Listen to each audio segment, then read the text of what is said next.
The war had been raging for 700 years. It began the night the crimson veil fell, when the ancient pact between the living and the undead collapsed like rotted silk, and the vampire covens rose from their subterranean courts with a hunger that had festered through centuries of restraint. The humans called it the Sundering. The vampires called it the Awakening. History would remember it as the War of Eternal Night, though by the time Caden Ashford stood on that ruined battlefield at twilight, he wondered if history would remember anything at all. The kingdom of Thornhaven had been the first to fall. Then Silvermere. Then the coastal cities of Breakwater and Saltwind, consumed in a tide of fangs and shadow. The vampires didn't just kill, they converted, building armies from the corpses of the conquered, turning humanity's greatest warriors into weapons against their own kind. It was a war of attrition that mankind was losing, and everyone knew it. The question wasn't if humanity would fall, but when and how many would die screaming before the final darkness came. Caden had stopped counting his battles after the 73rd. He'd stopped counting his scars after the 100th.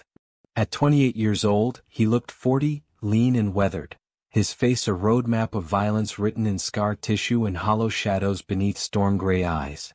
His armor, once the proud steel of the Thornhaven Royal Guard, was now a patchwork of scavenged plates held together with leather straps and desperation. Blood had stained it so many times that the metal had taken on a permanent rust-brown patina, like the armor itself had learned to bleed. He'd lost his family in the first year, his honor in the second, his faith in the third. By the 7th year he'd lost even his fear of death, which made him either the most dangerous kind of soldier or the most foolish. Perhaps both. He no longer fought for victory. That dream had died with the Oracle of Lightspire, whose prophecies had promised salvation but delivered only ash. He fought now because stopping meant thinking, and thinking meant remembering, and remembering meant feeling the weight of all the empty places where people used to be. The Battle of Greymore Keep had been another slaughter. 300 human soldiers against a vampire war host led by Lord Malach's the Dreadborn, an ancient creature who'd walked the earth since the Age of Kings. The keep had fallen in 4 hours. Caden had survived by doing what he always did, fighting with the desperate efficiency of a man who'd forgotten how to die, killing until his sword arm went numb and his vision tunneled to a pinpoint of pure survival instinct. When the horns finally sounded retreat, he'd been the last one out, backing through the shattered gates with his blade still singing its song of steel on bone. Now he wandered through the aftermath, alone. The battlefield was a canvas painted in death. Bodies lay in twisted sculptures of final agony, human and vampire both, though the vampire corpses were already crumbling to ash, their unnatural existence unable to maintain form once separated from their animating will. The castle loomed behind him, Greymore Keep, its walls shattered like broken teeth against the darkening sky. Fire still burned in its towers, sending pillars of black smoke into the gathering dusk. The air tasted of copper and smoke and the peculiar chemical sweetness that vampire blood left behind when it touched the air, like roses dipped in acid. Caden's armor clinked softly as he walked, each step a labor. 3 broken ribs on his left side. A deep gash across his right thigh that he'd bound with a strip of torn cloak. His sword, the faithful blade that had been his only companion through 7 years of hell, dragged in the dirt behind him, too heavy to lift any more. He should find his regiment. He should report to Commander Thorne, assuming the old bastard had survived. He should do a lot of things. Instead, he walked deeper into the ruins, drawn by nothing more than inertia and the strange magnetic pull of desolation seeking its own company. That's when he saw her. She stood in the center of what had once been the keep's grand courtyard, now a crater of shattered stone and scorched earth. At first, Caden thought she was a statue, some monument to victory that the vampires had erected in mockery. She was too perfect to be real, too still, too composed against the chaos of the ruined battlefield. But then the wind shifted, carrying embers from the burning keep, and her hair moved. Gods above and devils below, her hair moved. She was vampire, that much was instantly, terribly clear. Her skin held that peculiar luminescence that the undead possessed, pale as moonlight on snow, smooth as alabaster except for the faint tracery of silver veins visible at her temples and throat where the cursed blood ran slowest. Her eyes, when they fixed on him, glowed with an inner fire, crimson as fresh spilled blood, bright as coals in a forge. They were Predator's eyes, ancient and hungry, set in a face that would have made angels weep with envy. But it wasn't just her beauty that stopped him in his tracks. It was her presence. She wore armor, true armor, not the decorative pieces that noble vampires sometimes affected. Black plate etched with silver runes that seemed to writhe in the flickering firelight, fitted to a figure that managed to be both deadly and devastating. Pauldrons rose from her shoulders like the peaks of distant mountains, and from her back unfurled wings, massive membranous wings that spanned 20 feet from tip to tip, structured with bone and sinew, the membrane between stretched thin enough to catch the dying light and glow like stained glass windows in a cathedral of carnage. A war bride. Caden had heard of them but never seen one. The vampire lord's most elite warriors, chosen not just for their combat prowess but for their ability to inspire terror and desire in equal measure. They were psychological weapons as much as physical ones, designed to make enemies hesitate, to plant doubt in the moment before the killing blow. They were walking contradictions, beauty and death in a single, impossible package. This one was younger than he'd expected, though with vampires, age was always a deception. She might be 50 years dead or 500, there was no way to tell. Her features held an aristocratic refinement that spoke of noble blood before the turning. High cheekbones. A proud nose. Lips that were full and dark, drawn back just enough to show the pointed tips of fangs. Her hair, impossibly long and black as a raven's wing, moved around her in the wind like it was alive, like it had its own thoughts about the world. She was covered in blood, both her own and that of her enemies. It painted her armor in abstract patterns, dripped from the edges of her wings, matted strands of her hair together. In her right hand, she held a sword that looked like it had been forged from a shard of midnight itself, black metal that seemed to drink the light around it. And she was staring at him. Not attacking. Not moving. Just staring. With an expression that Caden couldn't quite read. There was shock there, certainly. Her eyes were wide, her lips parted slightly as if she'd been caught mid-breath. But there was something else too. Something that looked almost like vulnerability? Recognition? No. Impossible. She was vampire. They didn't feel. They didn't hurt. They were hunger and cruelty wrapped in stolen skin, wearing the shapes of the people they'd killed to mock those left behind. That's what the priest said. That's what every survivor knew. The person who'd once inhabited that body was gone, burned away in the transformation, leaving only a clever predator that could wear emotions like masks. So, that look. Caden realized he'd stopped walking. His hand had found the hilt of his sword automatically, though he knew with bone-deep certainty that if she attacked, he was dead. He was exhausted, wounded, barely standing. She was fresh, whole, and probably hadn't even been properly challenged in the battle. War brides didn't die to common soldiers. They were the ones who killed commanders, who turned the tide of battles, who made grown men soil themselves with a glance. You should run. You should at least try to run. Even a futile gesture was better than standing here like a fool waiting to be slaughtered. But his legs wouldn't move. Maybe he was more tired than he'd thought. Maybe those ribs had punctured something important and he was bleeding internally, his body slowly shutting down while his mind played tricks. Maybe he'd actually died hours ago and this was some fevered dream his dying brain had conjured in the seconds between life and death. Or maybe he'd just finally reached the point where he genuinely didn't care anymore. The vampire war bride tilted her head, studying him like he was a puzzle she was trying to solve. The movement was predatory, that distinctive, too-fluid motion that vampires had, as if their bodies remembered being human but couldn't quite replicate the mechanical limitations. Her wings rustled, sending a cascade of dust and ash swirling around her. She took a step forward. Caden's survival instincts finally kicked in enough to make him raise his sword, though the blade wavered in his grip. His arms felt like they were made of lead. The vampire stopped, her glowing eyes tracking the movement, then flicking back to his face. She was perhaps 30 feet away now. Close enough that he could see the details, the way her armor had been damaged in battle, dented and scored by weapons that had come close but not close enough. The silver clasps that held her cape shaped like screaming faces. The small, delicate points of her ears, which he hadn't noticed before. "Don't," he said, and was surprised to find his voice still worked. It came out rough, scraped raw by smoke and shouting, but steady.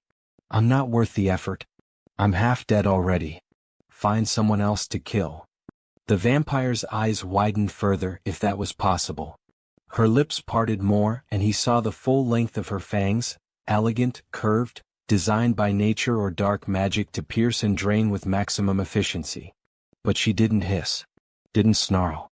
Didn't do any of the things vampires did before they attacked. Instead she spoke. "You can see me?" Her voice was like music played on broken instruments, beautiful and terrible in equal measure, with an accent he couldn't quite place. Old Empire, maybe, from before the Sundering. "Truly see me?" Caden blinked. Of all the things he'd expected, conversation wasn't one of them. "You're standing right in front of me. Kind of hard to miss." "No," she shook her head sharply, and something in the gesture was almost frustrated. "Human. The others, they look through me. Or they see only the monster. The weapon. But you," she took another step closer, and this time Caden's exhausted body couldn't manage the energy to raise his sword higher. It dipped, the point scraping the ground. "Your eyes. There's no fear in them. No hate. You look at me like I'm—" She trailed off, searching for words. The wind picked up, carrying more embers from the burning keep. They swirled around her like fireflies, catching in her hair, glinting off her armor. The setting sun broke through the storm clouds for just a moment, bathing the entire ruined courtyard in blood-red light, and Caden saw her clearly for the first time. Really saw her. Not just the armor and the wings and the weapons. Not just the vampire and the war bride and the instrument of destruction. He saw the way she held herself, rigid, controlled, like someone carrying a weight that could never be put down. He saw the tightness around her eyes, the microscopic tension in her jaw. He saw the way her free hand clenched and unclenched at her side in a rhythm that spoke of anxiety, of stress, of emotions that vampires supposedly didn't have. He saw someone who was tired. Just like him. The realization should have been impossible. Vampires didn't get tired. They didn't feel. They were eternal, unchanging, locked in the moment of their death and transformation. But this one looked like she carried the weight of centuries, and like those centuries had been heavier than mountains. "Like you're real," she finished finally, her voice barely above a whisper. "You look at me like I'm real." Caden didn't know what to say to that. Didn't know what she wanted him to say. His mind, dulled by exhaustion and pain, struggled to process the strangeness of this moment. Here they were, enemies by birth and circumstance, standing in the wreckage of another pointless battle in an endless, grinding war, having a conversation instead of trying to kill each other. It was absurd. It was dangerous. It was probably going to get him killed. And yet, "You are real," he heard himself say. "Whatever else you are, that's real enough." The vampire war bride made a sound that might have been a laugh or might have been a sob. It was hard to tell. She closed her eyes for a moment, and when she opened them again, some of that predatory intensity had softened. Not much. She was still clearly dangerous, still clearly capable of ripping him apart, but enough that he could see past it to something else underneath. Loneliness. Gods, she looked lonely. "I am Seraphine," she said, with the formal precision of someone introducing themselves at a court function instead of on a battlefield. Seraphine Bloodthorn, war bride of the 7th House, sworn to Lord Malich's the Dreadborn, slayer of the Silver Legion, victor of. She stopped herself, a flicker of something like disgust crossing her face. Titles.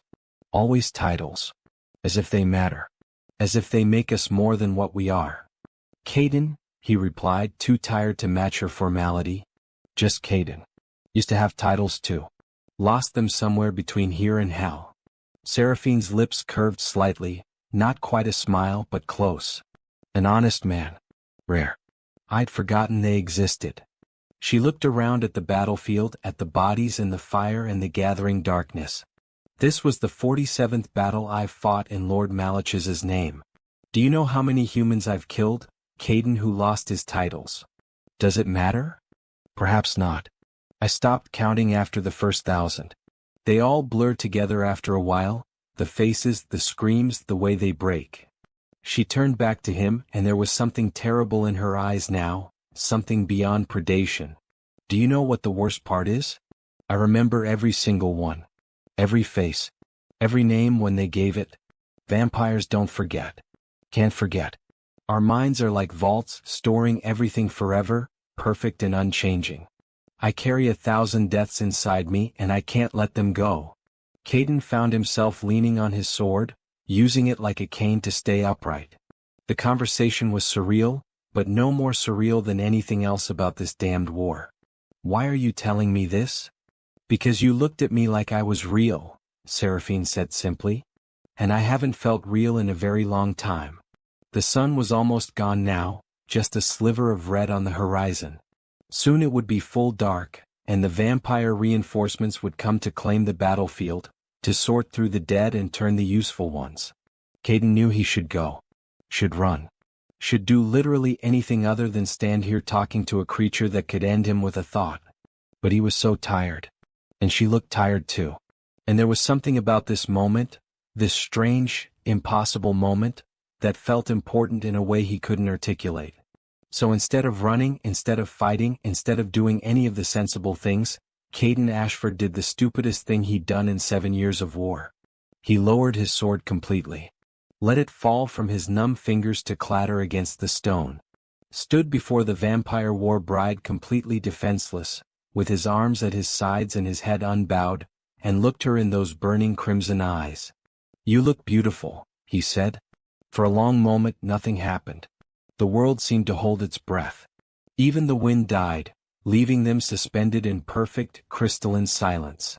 Seraphine stood frozen, her eyes locked on his, her expression cycling through a dozen emotions too fast to name. Shock, disbelief, confusion, something that might have been joy, something that might have been terror. Then she moved. It was faster than human sight could follow. One moment she was 30 feet away, the next she was directly in front of him, close enough that he could feel the unnatural cold that radiated from her body, could smell the strange perfume that vampires carried, like roses and stone and distant thunder. Her hand shot out and gripped his throat, not choking but holding, her pale fingers easily spanning his neck. He could feel the impossible strength in that grip, the barely restrained power that could crush his windpipe like paper. But she didn't squeeze. Didn't crush. Just held him there, her face inches from his, those burning eyes searching his with an intensity that was almost painful. "What did you say?" Her voice was trembling. Actually trembling. "Say it again." Caden's heart was hammering in his chest, fear finally catching up with what his conscious mind had known all along, that he'd just signed his own death warrant in the stupidest way possible. But he'd said it and he'd meant it and he'd been too honest for too long to start lying now. "You look beautiful," he repeated, quieter this time but no less firm. "Even covered in blood and death and 700 years of darkness. Even with fangs and wings and eyes that glow like hellfire. You're beautiful. And I don't think anyone's told you that in a very long time." Seraphine made a sound that was definitely a sob this time. Her other hand came up to his face, those deadly fingers trembling as they touched his cheek with a gentleness that seemed impossible from something so dangerous. Her thumb traced the line of a scar that ran from his temple to his jaw, following it like it was scripture. 347 years, she whispered. "That's how long it's been since someone called me beautiful. Since someone looked at me and saw anything other than a monster or a weapon or a thing to be used." Her eyes were glistening now, not with tears vampires couldn't cry, but with something that looked like them. "The man who said it was my brother. He said it right before I killed him." Caden's breath caught. "You were turned against your will. Is there any other way?" She laughed bitterly but didn't move her hands from him. "Lord Malachus found me during a siege. I was a soldier then, a real one, not this mockery. I disguised myself as a man to fight, because they wouldn't let women serve openly. I was good. So good that when he broke through our lines and saw me fight, he decided I was too valuable to simply kill. So he turned me instead. Made me into this. His perfect weapon. His beautiful, deadly war bride." Her hand at his throat tightened slightly, not enough to hurt, but enough to remind him how easily she could. Do you know what it's like, Caden, just Caden? To be trapped inside your own body, screaming while it does things you never wanted. To watch yourself kill everyone you ever loved and not be able to stop? I was lucid for the transformation. Where? I felt every moment as the curse rewrote me, felt my soul burning away and this thing taking its place. And the worst part, the absolute worst part, is that it didn't burn it all away. There's still something of me in here. Still enough of the girl I was to remember what it feels like to be human, but not enough to change what I've become. She leaned closer, until her forehead rested against his, until he could see nothing but those burning eyes. I am a monster, Caden. A real one. I have killed thousands. I have enjoyed it. The blood, the power, the fear in their eyes. Part of me loves it. The vampire part. And I hate that part, but I can't cut it out, can't escape it. I ask me now. So when you say I'm beautiful, what exactly are you seeing? The monster? The weapon? Or some fantasy of redemption that doesn't exist? Caden should have been terrified.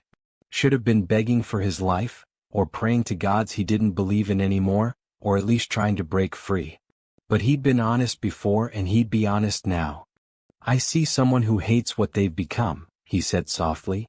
Someone who remembers being human and carries that memory like a wound that won't heal. Someone who's tired and lonely and hasn't had a real conversation in 3 centuries. Someone who, despite everything, despite the curse and the blood and the death, still has enough of themselves left to feel pain about it all. He paused, then added, and yes, someone who's beautiful. Both despite and because of all the rest. Seraphine pulled back sharply, releasing him, her wings flaring wide as she stumbled backward like he'd struck her. Her expression was wild now, terrified in a way that was deeply, fundamentally wrong for something so powerful. She looked like she wanted to run. Or kill him. Or both. You're lying, she said, but it came out as a question, not a statement. You're trying to manipulate me too. I'm too tired to lie, Caden interrupted. He stayed where he was, didn't chase her, didn't press the advantage that might not even be an advantage. And I don't have anything to gain from it. You could kill me in half a second and we both know it. There's no manipulation here. Just, he gestured vaguely at the space between them. Whatever this is. This is insanity, Seraphine said. This is, you're human. I'm vampire. We're enemies. This conversation shouldn't be happening. I should kill you. I should have killed you the moment I saw you. Why didn't I? She cut herself off, pressing a palm to her forehead like she was trying to hold her thoughts in. What did you do to me? Nothing. I just told you the truth. The truth. She repeated it like the words were foreign. The truth is supposed to hurt. That's what Lord Malachis always says. Truth is a weapon. Truth is pain. But this, she looked at him and for the first time, there was something like hope in her eyes, fragile and terrified. Why doesn't this hurt? Caden opened his mouth to answer, but the words died in his throat as a new sound cut through the air, the deep, resonant tolling of a bell. Not a church bell. Something older. Darker.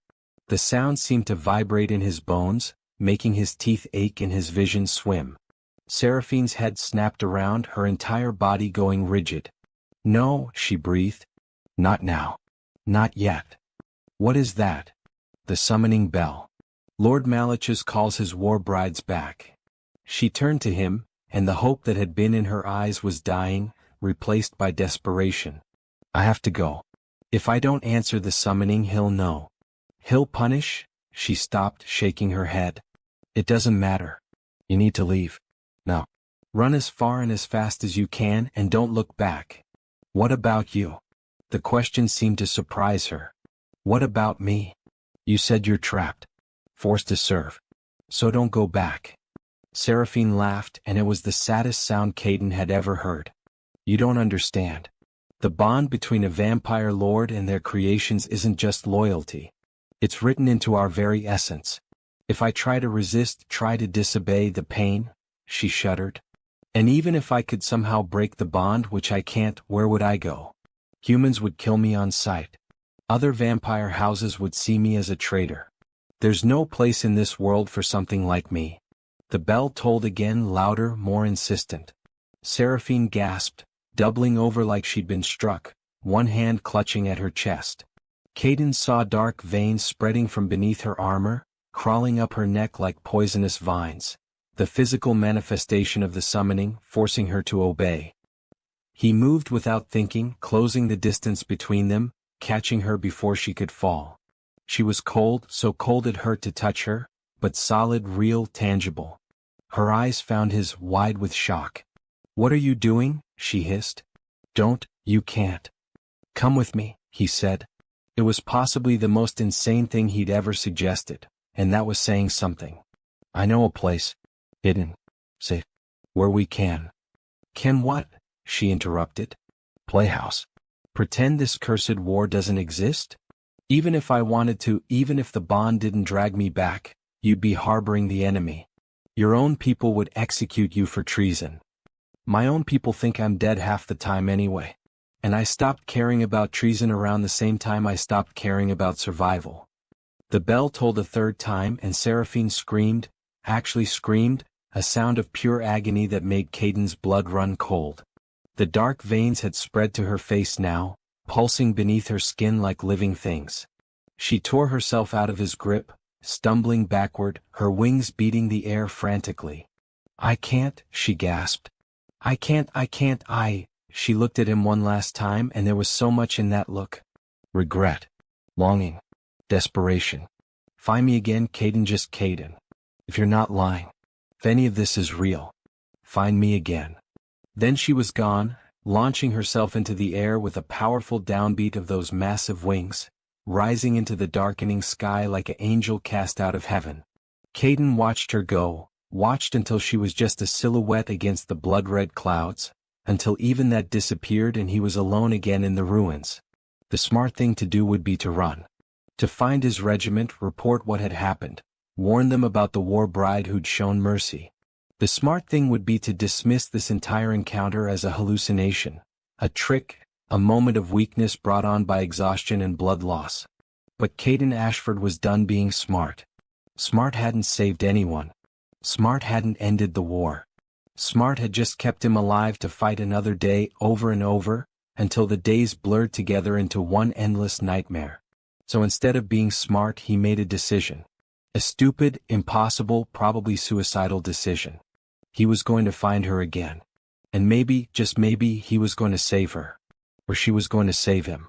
Or they were going to damn each other even further than they already were. At this point it hardly mattered.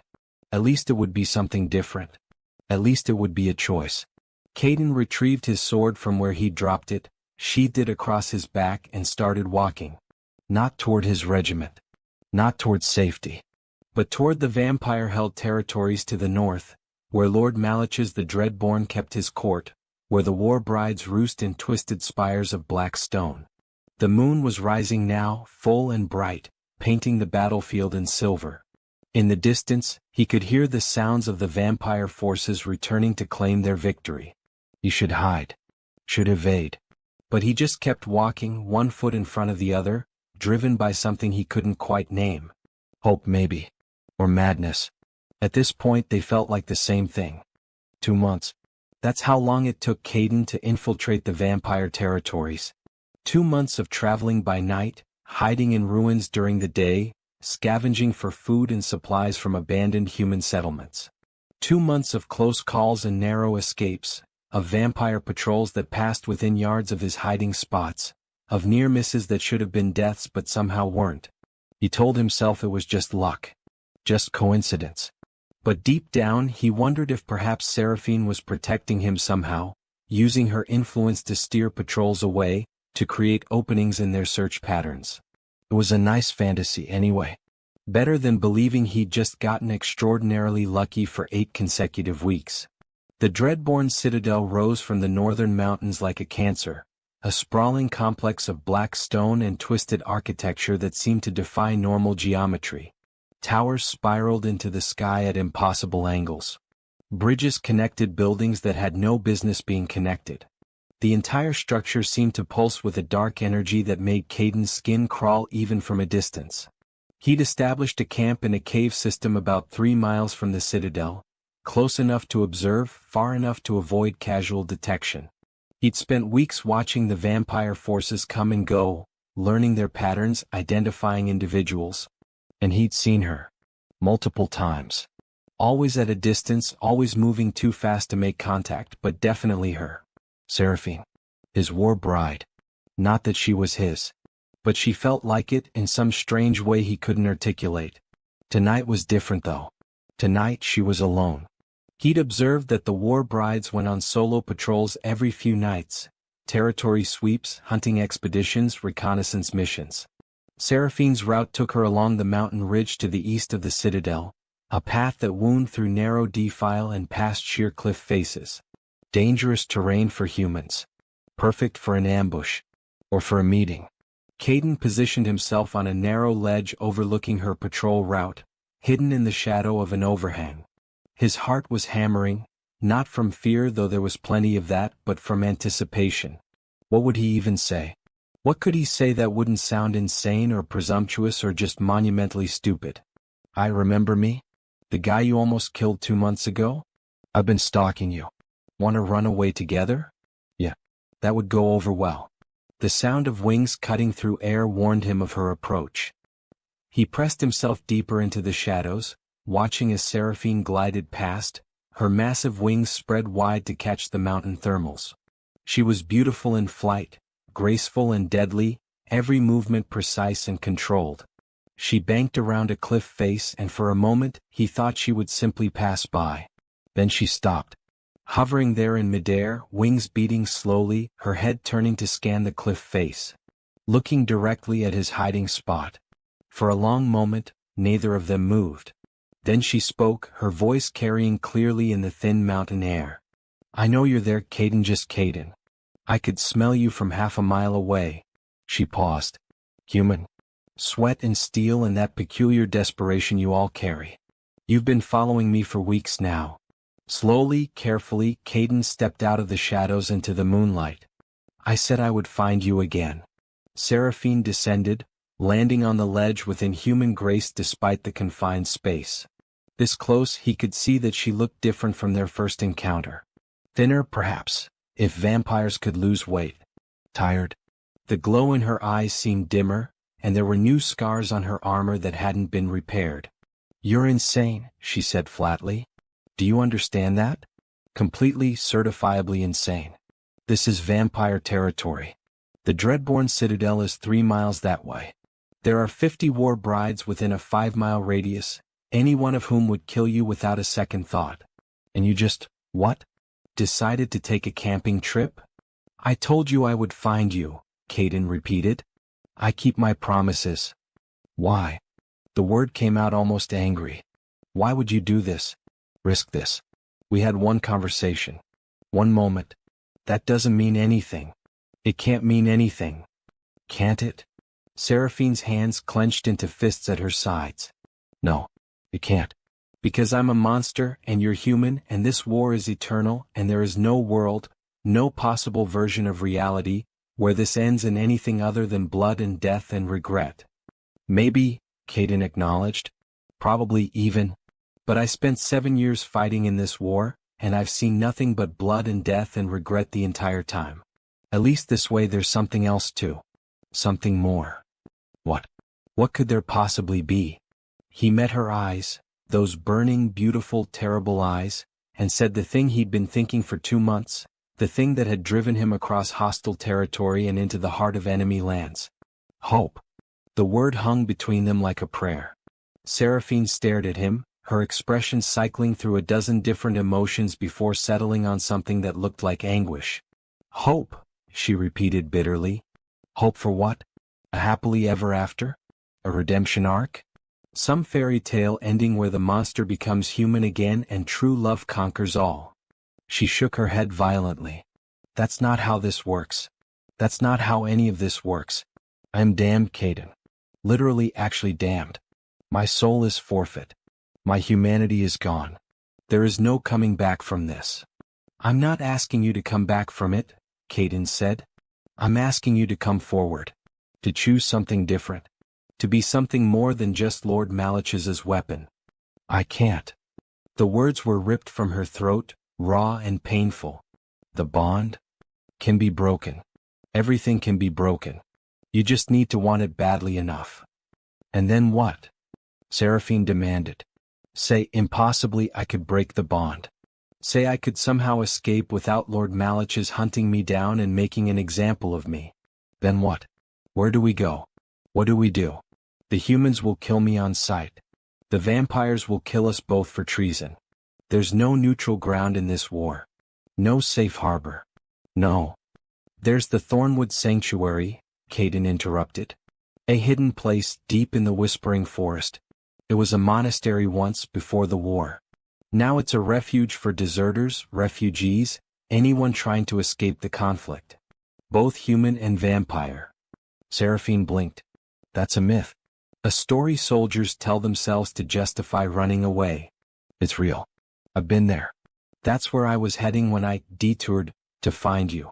He took a step closer, cautiously, like approaching a wild animal. They have wards, protections, magic that keeps both sides from finding them. And they have a witch, someone who knows blood magic who might be able to help with the bond. For a long moment, Seraphine just stared at him. Then she laughed, a broken, desperate sound that was more sob than humor. You're serious? You actually, gods and devils, you're completely serious. I am. This is insane. Yes. We'll probably die. Probably. I could kill you right now. Turn you into Lord Malich's, gain his favor, maybe earn a higher position in the war host. You could, Caden agreed. But you won't. Why not? He smiled, the first genuine smile he'd managed in longer than he could remember. Because you called me beautiful in return. You didn't say it out loud, but you thought it. I saw it in your eyes. And that means this matters to you too, whatever this is. Seraphine opened her mouth, closed it, opened it again. No words came out. She looked utterly lost, standing there on that narrow mountain ledge with the citadel glowing darkly behind her and the moonlight painting her wings in silver. She looked like a woman standing at the edge of a cliff, deciding whether to jump. I'm scared, she finally whispered. I haven't been scared in 300 years. Fear is a human emotion. The curse burned it away. But I'm looking at you, at this impossible thing you're offering, and I'm terrified. Good, Caden said softly. That means you're still human enough to know what matters. The silence stretched between them, filled with the sound of wind and distant night birds and the faint, terrible humming of the citadel's dark magic. Caden waited. He'd said his piece. The choice had to be hers now. He wouldn't push. Couldn't push. This only worked if she chose it freely. Finally, after what felt like an eternity, Seraphine spoke. If we do this, if I even try this, the moment I act against the bond, Lord Malich's will know. He'll send every war bride, every death knight, every vampire soldier in his host after us. We'll be hunted across the entire continent. I know. You'll be branded a traitor to humanity. Vampire sympathizer. Consorting with the enemy. If your own people catch us, they'll execute you just as surely as the vampires will. I know that too. We might not make it to this sanctuary of yours. We might die in the first hour. This might be, probably is, a suicide mission with extra steps. Seraphine, Caden said gently. I know all of this, and I'm still standing here. Still asking. The question is, what do you want? She closed her eyes. Took a breath she didn't need, old human habit reasserting itself. When she opened them again, there was something different there. Something that looked like determination. Like decision. I want, she paused, seeming to test the words. I want to choose. For the first time in 347 years, I want to make my own choice. Then choose. Seraphine looked at him, really looked at him like she was memorizing every detail. Then, slowly, deliberately, she reached up and unclasped something from around her neck. A pendant, black iron, shaped like a stylized bat. The symbol of Lord Malich's house. His brand. His claim on her. This is treason, she said, holding it in her palm. The moment I remove this, the moment I cast it away, I'm declaring rebellion. There's no going back from it. I know. Last chance to run, Caden, just Caden. Last chance to throw it away. She smiled then, A real smile, genuine and bright and devastating. Then she turned and hurled the pendant off the cliff with all her supernatural strength, sending it sailing into the darkness of the valley below. They both watched it fall, a tiny point of dark metal spinning end over end until it vanished from sight. For a heartbeat, nothing happened. Then Seraphine screamed. She collapsed to her knees, hands clawing at her chest, her back, her throat, anywhere the invisible bonds had been anchored. Caden dropped beside her, catching her before she could pitch off the ledge, holding her as her body convulsed. He could see the dark veins again, the same ones that had appeared during the summoning, but worse now. They covered her entire visible skin, pulsing and writhing like they were trying to tear their way out of her. "Fight it," he urged, holding her tight despite the unnatural cold that burned his hands. "You're stronger than it. You're stronger than him." "It hurts," she gasped. "Gods, it hurts, everything's burning, I can't." "Yes, you can. You're the strongest person I've ever met. A little pain isn't going to stop you." "Little?" She would have laughed if she could breathe. This is. Her words cut off as her body went rigid, back arching, wings flaring to their full span. Caden held on, refusing to let go even as her supernatural strength threatened to shake him loose. He could feel her trembling, could see the tears, actual tears, blood-red tears, streaming down her face. Then suddenly it stopped. The dark veins receded, fading like shadows before dawn. Seraphine went limp in his arms, breathing hard, even though she didn't need to breathe, her eyes wide and shocked. She raised one shaking hand, staring at it like it was a foreign object. She started. "I can't feel him. The bond. It's gone." "It's actually," she looked up at Caden, those crimson eyes wide with wonder and terror. "I'm free. Gods and devils and everything between, I'm actually free." Then, from the direction of the citadel, a sound split the night, a roar that wasn't quite human and wasn't quite beast, something ancient and furious and terrible. It echoed off the mountains, shaking the very stone beneath them. Seraphine's head snapped around, and her expression shifted from wonder to horror. "He knows. Lord Malich's knows. We have to run," Caden finished. "Yes, that was the plan." Seraphine struggled to her feet, leaning heavily on him, strange to see something so powerful needing support, but breaking the bond had clearly cost her. She looked toward the citadel, where lights were beginning to flash and swarm, vampire forces mobilizing for pursuit. "Can you fly?" Caden asked. "Not well. Not yet." "The bond? Breaking it took something from me. My strength, my speed." She shook her head. "It doesn't matter. I can run. Can you?" He grinned despite everything. "I've been running for 7 years. I'm pretty good at it by now." "Then we run together." They ran. Down the mountain, through narrow defile and across treacherous scree slopes, moving as fast as Caden's human legs could manage while Seraphine, weakened but still supernatural, supported him when the terrain got too difficult. Behind them, the sounds of pursuit grew, howls and wing beats and the terrible rhythmic thudding of something massive giving chase. "They're sending the Death Knights," Seraphine gasped as they paused behind a boulder to catch their breath. "The heavy assault units. Slow but relentless." And, she tilted her head, listening to something Caden couldn't hear. "War brides. At least 10 of them. They're spreading out, trying to flank us. How long until they catch us? At our current pace? An hour. Maybe less." She looked at him, and there was a fierceness in her eyes that hadn't been there before. "I won't let them take you. Whatever happens, whatever comes. We face it together," Caden finished. "That's how this works now." They kept running, pushing deeper into the mountains, following paths that only Caden knew. His 2 months of reconnaissance paying off now as he navigated through hidden valleys and forgotten passes. Behind them, the pursuit continued, relentless and getting closer. As dawn approached, dangerous for vampires but also for humans exhausted to the point of collapse, they finally reached a choke point, a narrow canyon with steep walls on both sides and only one way through. Caden led them into it, knowing even as he did that it could easily become a trap. But sometimes traps went both ways. Halfway through the canyon he stopped. "Here. This is where we make our stand. Seraphine looked around, assessing the terrain with a soldier's eye. Defensible. Narrow enough that they can't swarm us. But we can't hold this forever. Don't need to.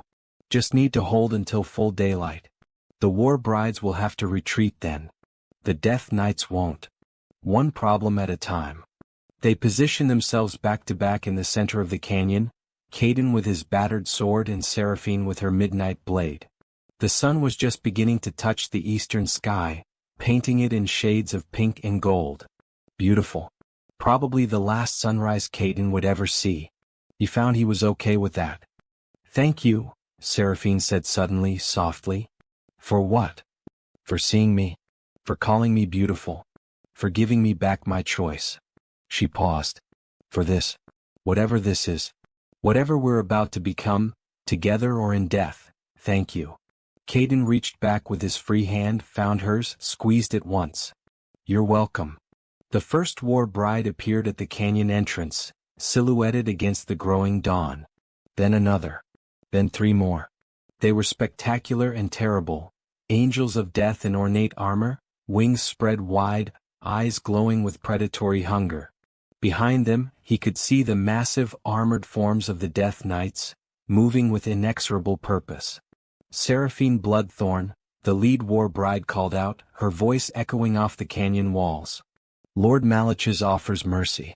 Return now, submit to rebonding, and your death will be quick. The human can even be spared if you... No, Seraphine said, and her voice was steady, calm, certain. I made my choice. Tell Lord Malach's I'm done being his weapon. Tell him, she paused, then added with a slight smile, tell him I finally remembered how to be beautiful. The lead war bride's expression twisted with rage. Then you died together. All forces, attack. They came like a tide of shadow and fangs, and Caden and Seraphine met them together. The battle was brutal, desperate, and far more even than it had any right to be. Seraphine, even weakened by breaking the bond, was still a war bride. Centuries of combat experience and supernatural power channeled into pure, precise violence. And Caden, driven by something beyond exhaustion or pain, fought with the kind of desperate ferocity that only comes from finally having something worth dying for. They moved together like they'd trained together for years, each covering the other's blind spots, their fighting styles meshing in unexpected harmony. When Caden's human reflexes weren't fast enough, Seraphine was there, her midnight blade deflecting blows that would have killed him. When Seraphine's weakened state left her vulnerable, Caden's sword found the gaps, driving attackers back long enough for her to recover. The narrow canyon worked in their favor. The war brides couldn't properly utilize their aerial advantage, couldn't surround them or bring their numbers to bear effectively. And as the sun rose higher, they began to falter, their skin smoking when the light touched it, forcing them to fight from the shadows. But the Death Knights didn't falter. Didn't slow. They just kept coming, implacable and unstoppable, and Caden could feel his strength failing, his wounds accumulating, his mortal body reaching its absolute limit. He was going to die here. They both were. But gods, what a way to go. Then, just as he was certain the next blow would be the last, a new sound cut through the chaos. A sharp, piercing whistle that seemed to split the air itself. The Death Knights froze. The war brides pulled back, their heads turning toward the canyon entrance. A figure stood there, small and robed, holding a staff that pulsed with silver light. An old woman, or at least something wearing an old woman's shape, her face hidden beneath a deep hood. Enough, the figure said, and despite being barely above a whisper, the word carried like thunder. This battle is over. Who are you? The lead war bride demanded. This is vampire business. The human laws of sanctuary do not. I am Grandmother Yaga, the figure interrupted. And you are in my forest now. The thornwood borders extend to this canyon, and I claim these two under the law of refuge. Challenge this if you wish, but know that I have lived longer than your Lord Malach's, and I have forgotten more about blood magic than he will ever know. The war brides exchanged glances, uncertain. The Death Knight stood motionless, awaiting orders. For a long moment, the entire canyon held its breath.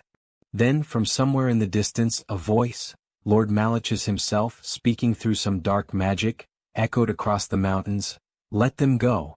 For now. The hunt is more interesting when the prey has hope." It was a clear threat, a promise of future violence. But it was also permission to leave. The war brides withdrew, melting back into the shadows. The death knights turned and marched away with mechanical precision.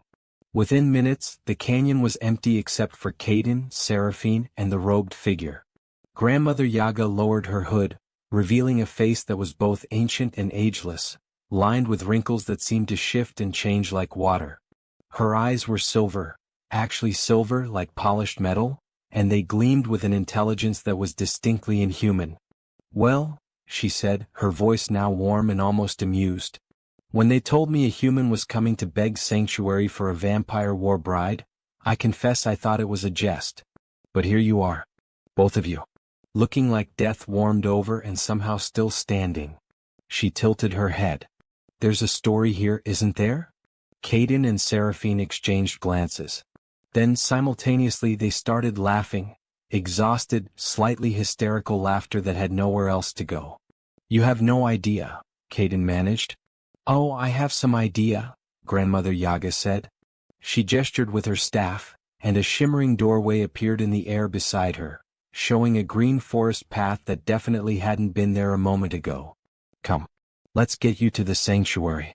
You can tell me all about it over tea and healing potions. And young vampire," she fixed Seraphine with those silver eyes, "we'll need to do something about that bond damage. Breaking a blood bond without proper preparation is like trying to remove your own heart with a rusty spoon. Effective but messy. Can you fix it?" Seraphine asked, hope and fear mixing in her voice. "Fix it? No. The damage is permanent. You'll never be as strong as you were, never fully heal from this." Grandmother Yaga smiled. "But I can stabilize it. Make it so you're not slowly dying from the inside out. And perhaps, with time, teach you how to be strong in different ways. Ways that don't require a master's leash." She stepped through the shimmering doorway, and after a moment's hesitation, Caden and Seraphine followed. The Thornwood Sanctuary was everything Caden had promised and nothing like Seraphine had imagined.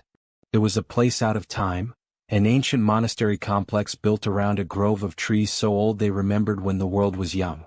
The trees themselves were the wards, their roots forming a network of natural magic that confused scrying spells and deflected hostile intent. And it was populated by the strangest collection of refugees Seraphine had ever seen. Deserters from both sides of the war, human soldiers who couldn't stomach the killing anymore, vampires who'd somehow retained enough humanity to question their orders. A few werewolves who'd gotten caught in the middle. Even a pair of angels who'd apparently fallen from grace for interfering in mortal affairs once too often. They lived together uneasily, these natural enemies, bound by a common desire to just stop fighting. It wasn't peace. There were tensions, conflicts, old hatreds that simmered just below the surface. But it was a ceasefire. A refuge. A place to remember what it felt like to be something other than a soldier. Grandmother Yaga set them up in a small cottage on the edge of the grove, privacy being important, she said, for people who'd spent so long being watched and controlled. The cottage was simple but comfortable, with a main room, a sleeping loft, and a cellar for Seraphine to escape the sunlight if needed. The first few weeks were difficult. Seraphine's body was breaking down from the bond damage, requiring constant magical intervention just to keep her stable. She was weak, feverish, which shouldn't have been possible for a vampire, and in near constant pain. Caden stayed with her through all of it, holding her hand during the worst episodes, talking to her when she needed distraction, simply being present when words failed. Grandmother Yaga visited daily, working her strange magic, teaching Seraphine exercises to rebuild her strength through will rather than stolen power. It was slow, painful work, relearning how to exist without the bond's artificial enhancement. Some days, Seraphine despaired of ever being more than a broken shadow of what she'd been. But other days she felt more real than she had in centuries. She and Caden talked. Gods, how they talked. Hours upon hours of conversation, sharing stories from before the war, from during it, from the spaces between. Caden told her about his family. His sister who'd loved to paint, his father who'd been a blacksmith, his mother who'd sung old songs while she cooked. All of them gone now, casualties of the sundering. Seraphine told him about her own past, the girl she'd been before the turning, the soldier who'd fought against overwhelming odds because it was right, the sister and daughter and friend who'd had dreams of peace. She told him about the transformation, the horror of it, the way she'd felt her humanity slipping away like water through cupped hands. They learned each other's scars, physical and otherwise. Learned to anticipate reactions, to understand triggers, to navigate the trauma that both carried like second skins. They learned to trust, slowly and carefully, building something fragile and precious in the spaces between their damaged hearts. And somewhere in those weeks of recovery and conversation and careful trust building, something shifted. The desperate connection they'd forged on that battlefield, the impossible bond born from a single moment of seeing and being seen, it grew, deepened, became something more than survival or mutual desperation. It became love. They didn't speak of it at first. Didn't dare name it as if naming would make it too real, too vulnerable. But it was there in the way Caden's hand would find hers without thinking. In the way Seraphine's eyes would soften when she looked at him. In the way they'd begun moving around each other with unconscious synchronization, their rhythms aligning like instruments in an orchestra. Grandmother Yaga noticed, of course. The old witch noticed everything. "You know this won't be easy," she said one day, finding Caden in the garden while Seraphine slept. "Human and vampire, you're fundamentally incompatible in ways that matter. She'll outlive you by centuries if you both survive. She'll need blood to sustain herself, and while we have donors here, the instinct to hunt never fully goes away. And the war won't stop just because you've found each other. If anything, it makes you both more vulnerable." "I know," Caden said. "But I also know that for the first time in 7 years, I wake up wanting to be awake. I wake up with a reason to see another day. That's worth any price." Grandmother Yaga smiled. "Good. Just making sure you understood the bill before it came due." She paused, then added more softly, "For what it's worth, I think you're good for each other. She's remembering how to be human, and you're remembering how to be alive. That's no small magic what you've done." As the weeks became months, Seraphine slowly stabilized. Her strength returned, though not to the level she'd had as a bonded war bride. She was weaker now, more vulnerable, but also more herself. The predatory edge that had defined her for centuries began to soften, replaced by something that looked like peace. She learned to feed ethically, taking small amounts from willing donors rather than killing. She learned to exist in sunlight for short periods, using protective clothing and charms Grandmother Yaga provided. She learned to be part of a community rather than a weapon in someone's war. And she learned to love, really love, not the pale imitation that vampires sometimes affected. To love with the full, terrifying vulnerability that came from choosing to care about someone who could hurt you, who would inevitably die, who was fragile and mortal and beautiful because of it. Caden, for his part, learned to lay down his sword. Not permanently, he still trained, still maintained his skills in case the war found them, but he learned that there was more to existence than fighting. He took up carpentry, helping to repair buildings in the sanctuary. He learned herbalism from one of the older refugees. He even started smiling again, real smiles, the kind that reached his eyes. They built a life together in that small cottage on the edge of the grove. Not a perfect life. There were nightmares, flashbacks, moments when old instincts reasserted themselves. But a real life, full of mundane joys and small difficulties and the kind of everyday intimacy that both had thought lost to them forever. 6 months after their arrival, on a clear spring evening, they stood together on a hill overlooking the sanctuary, watching the sunset paint the sky in brilliant colors. Seraphine's wings were furled against her back, and Caden's hand was in hers, and for a moment, the war seemed very far away. "I never thanked you properly," Seraphine said quietly, "for that night. For calling me beautiful when I was covered in blood and death. For seeing me." "You thanked me by choosing to be seen," Caden replied. "By choosing this. That's all the thanks I needed." Still. She turned to face him, and in the golden light of the setting sun, her crimson eyes looked almost warm. "Thank you, Caden, just Caden. For giving me back my life. Thank you, Seraphine Bloodthorn, for giving me a reason to live. They kissed then, their first real kiss, tender and careful and full of promise.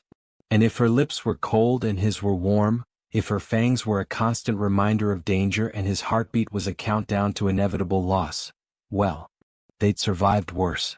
They'd face whatever came next the same way they'd faced everything else. Together. The peace lasted 1.5 years. Then the war found them. It started with disappearances, refugees vanishing from the sanctuary's edges, taken in the night. Then scouts reported vampire activity nearby, more organized than usual. Then finally the ultimatum arrived, delivered by a vampire messenger who barely made it through the wards before collapsing from silver poisoning. Lord Maliches wanted his war bride back. And he wanted the human who'd stolen her. He would give them 1 week to surrender themselves. If they didn't, he would bring his entire war host against the sanctuary, breaking the ancient protections and slaughtering everyone inside. The Sanctuary Council met to debate the ultimatum. Some argued for compliance, give up 2 people to save hundreds. Others argued for defiance, surrender to threats once and you'd be surrendering forever. The meeting went in circles for hours, getting nowhere. Finally, Caden stood up. "We'll go," he said simply.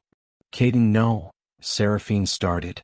"Not to surrender," he continued, "but to end this. Lord Maliches wants me? Fine. He can have me. But on my terms, in a place of my choosing." He looked around the council table. "We challenge him. Formal duel.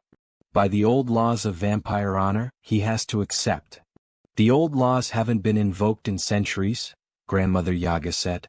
"And even if he accepts, he'll just kill you both. Maybe. Probably. But he'll kill everyone here if we do nothing." Caden's jaw set in determination. "And I'm tired of running. Tired of hiding. We ran once to survive. Now we fight to protect what we've built." Seraphine stood beside him, her hand finding his. "Together," she said firmly. "We face this together." The council debated further, but in the end there was no better option. The challenge was issued. Lord Maliches accepted. He could hardly do otherwise without losing face among his followers. The terms were set: single combat, Caden and Seraphine against Lord Maliches and a champion of his choosing. To the death.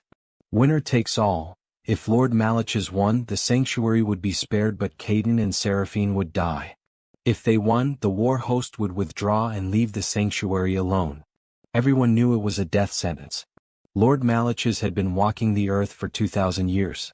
His chosen champion would be equally formidable.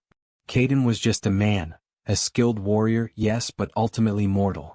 And Seraphine, while a war bride, was weakened from breaking her bond. They had no chance. But they went anyway.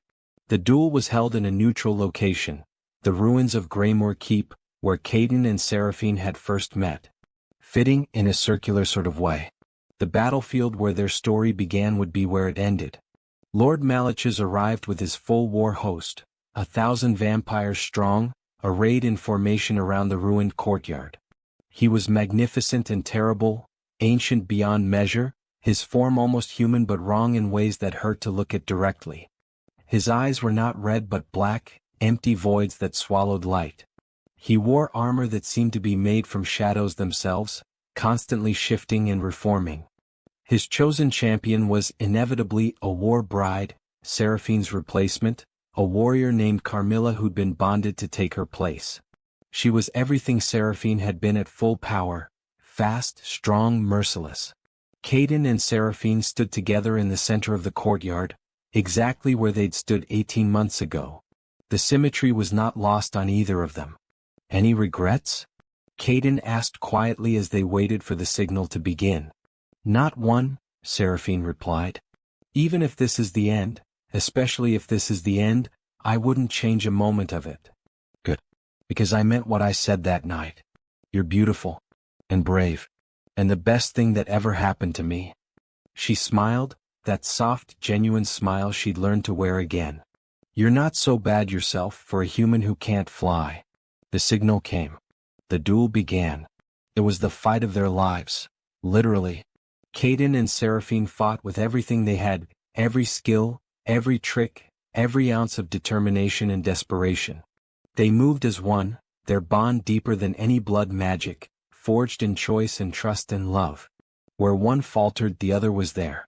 When one fell, the other pulled them back up. They fought brilliantly. Fought impossibly. Against all odds, against all logic, they held their own. But it wasn't enough. Lord Malach's was simply too powerful, too ancient, too skilled. And Carmilla was what Seraphine had been, bonded, enhanced, without mercy or hesitation. One by one they landed blows. One by one injuries accumulated. Caden's sword broke. Seraphine's wing tore. Blood, red and dark, painted the stones. Finally, Caden went down hard, Lord Malach's blade through his shoulder, pinning him to the ground. Seraphine screamed, launching herself at the ancient vampire with everything she had left, but Carmilla intercepted her, bearing her down beneath superior strength. It was over. They'd lost. Lord Malachus stood over Caden, his empty eyes showing something that might have been satisfaction. You fought well, human. Better than expected. But bravery without power is just another word for futility. He raised his blade for the killing blow. Any last words? Caden, blood streaming from a dozen wounds, vision dimming, looked past Lord Malachus to where Seraphine lay pinned beneath Carmilla. Their eyes met across the courtyard. And despite everything, despite the pain and the death and the failure, he smiled. Worth it, he said. The blade fell. And stopped. Not through Lord Malach's volition, but because Seraphine had suddenly, impossibly, thrown off Carmilla and crossed the distance between them in the blink of an eye, catching the blade in her bare hand. Blood poured from the wound, but she didn't let go. Her eyes, when they met Lord Malach's, were blazing with something beyond rage. Something like revelation. No, she said, and her voice echoed with power that hadn't been there before.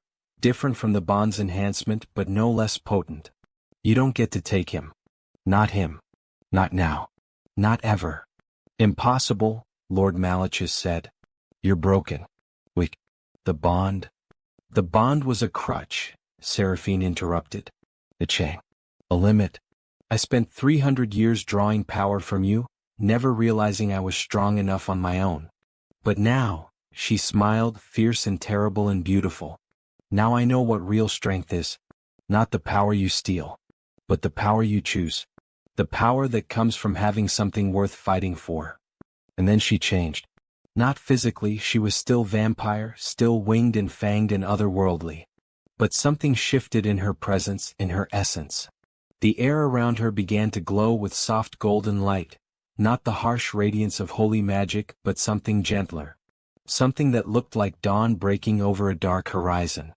This is impossible, Lord Malachus repeated, but there was uncertainty in his voice now. Vampires can't, you can't. I'm not just vampire anymore, Seraphine said. She pulled the blade from her hand, letting it clatter to the stones, and her wound began to close, not with vampire regeneration but with that same golden light. I'm not just human either. I'm something new. Something you can't understand because you've never known what it means to choose, to love, to sacrifice for anything beyond your own power. She placed herself between Caden and Lord Malachus, and when she spread her wings, they glowed with that same gentle radiance. The watching vampire forces stirred uneasily. Leave, Seraphine said, her voice carrying absolute authority. Take your war host and go. The sanctuary is under my protection now. And if you ever threaten it, threaten him, threaten any of the people who found refuge there, I will come for you. Not as your slave. Not as your weapon. But as your reckoning. For a long moment, Lord Malachus stared at her, his void-black eyes trying to comprehend what he was seeing. Then, slowly he began to laugh. A sound like grinding stones, like breaking glass, like everything terrible in the world given voice. This isn't over, little war bride. You've made yourself into something interesting, but interesting things die just as easily as boring ones. I'll return. And when I do, I'll be waiting, Seraphine said. And I won't be alone. Lord Malachus gestured sharply and his forces began to withdraw, not in defeat but in tactical retreat. This battle was lost, but the war continued. Before he left, he looked at Caden, still pinned to the ground and bleeding, and smiled. She'll watch you die, human. Maybe not today, maybe not tomorrow. But eventually. Vampires are eternal. Humans are not. Your love story has a timer, and when it runs out, she'll be alone again. Forever. Think about that gift you've given her. Then he was gone, his war host dissolving into shadows and retreating into the night. The moment they were gone, Seraphine collapsed beside Caden, the golden light fading as quickly as it had appeared. She pulled the blade from his shoulder with shaking hands, already reaching for the medical supplies at her belt. "Stay with me," she urged, her voice breaking. "Please, Caden, stay with me. You can't, after everything, you can't." "Still here," Caden managed, though his voice was weak. "Still, worth it." Grandmother Yaga was there suddenly, appearing from nowhere with other healers from the sanctuary. They worked with practiced efficiency, stabilizing Caden's wounds, preparing to transport him. Seraphine stayed close, holding his hand, that golden light flickering around her fingers like she was trying to pour her own life force into him. "That was quite a display," Grandmother Yaga said as she worked. "Vampire transcendence. I've heard of it but never seen it. When a vampire breaks their bonds so completely, loves so deeply, that they remember how to access their original soul. Very rare. Very powerful. Very exhausting apparently," she added, noting Seraphine's trembling. "Will he live?" Seraphine asked, not caring about anything else. "If we get him back to the sanctuary quickly, yes. The wounds are serious but not fatal. Unlike you, he's still delightfully mortal and thus easier to heal." She paused. "Though Lord Malich's wasn't wrong. Eventually mortality will take him. That's the price of loving a human when you're eternal." "Then I'll cherish every moment I have," Seraphine said fiercely. "Every day, every hour, every heartbeat. And when he's gone," her voice caught. "When he's gone, I'll remember. I'll carry him with me. Forever. Because that's what love means." They transported Caden back to the sanctuary, where he spent the next 2 weeks recovering. Seraphine never left his side, that golden light appearing sporadically as she unconsciously channeled healing energy into him. Grandmother Yaga said it was helping, that her presence was literally keeping him alive through the worst of it. When Caden finally woke fully, clear-eyed and coherent, the first thing he saw was Seraphine sitting beside his bed, her hand in his, looking exhausted but relieved. "Hey," he said, his voice rough. "Did we win?" She laughed, actually laughed, tears streaming down her face. "You idiot. You beautiful, brave, stupid idiot. You nearly died. But did we win? We survived.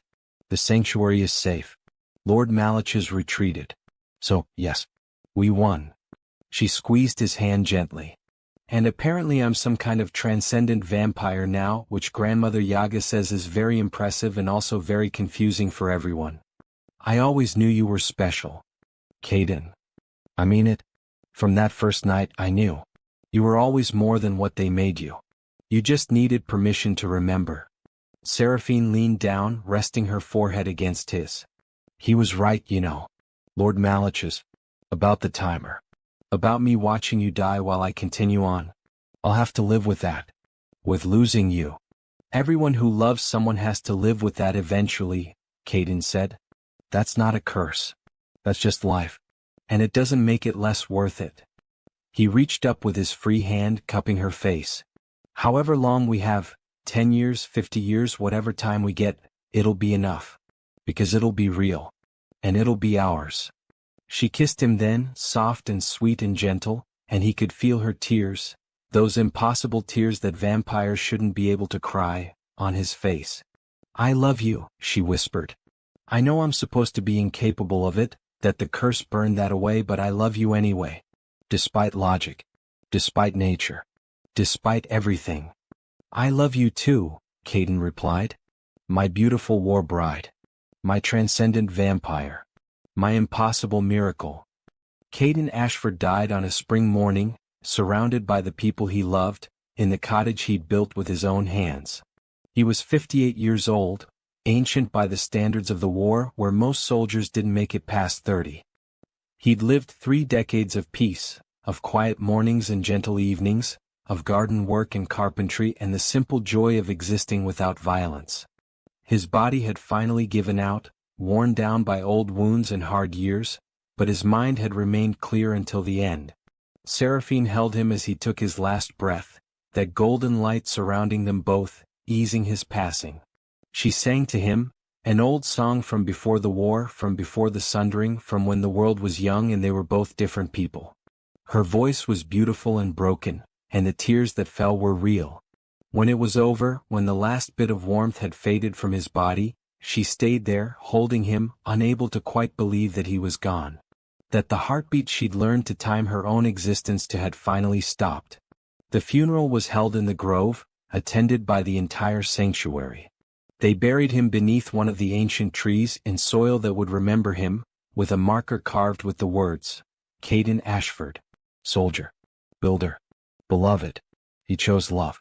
Seraphine stood at the grave long after everyone else had left, staring at the freshly turned earth, feeling the weight of eternity pressing down on her shoulders. This was it. The timer Lord Malachus had mentioned. She'd known it was coming, had tried to prepare, but nothing could really prepare you for this moment. She was alone now. Would be alone for centuries to come.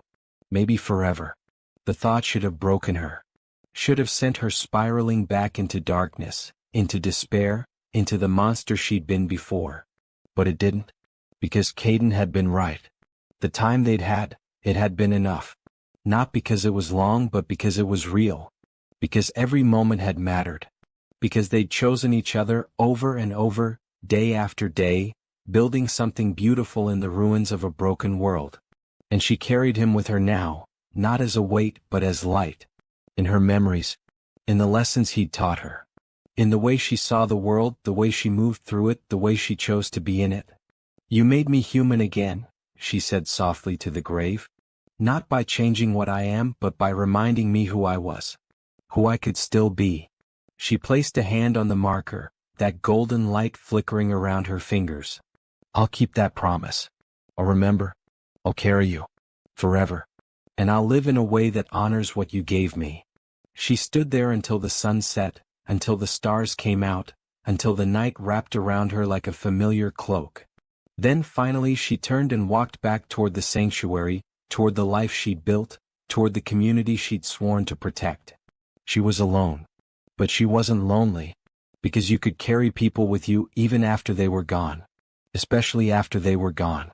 That was the secret Lord Malachus had never learned, that no amount of power could teach, that love didn't end with death. It transformed, evolved, became something deeper and more enduring. In the years that followed, Seraphine became a legend in her own right. The transcendent. The war bride who remembered how to love.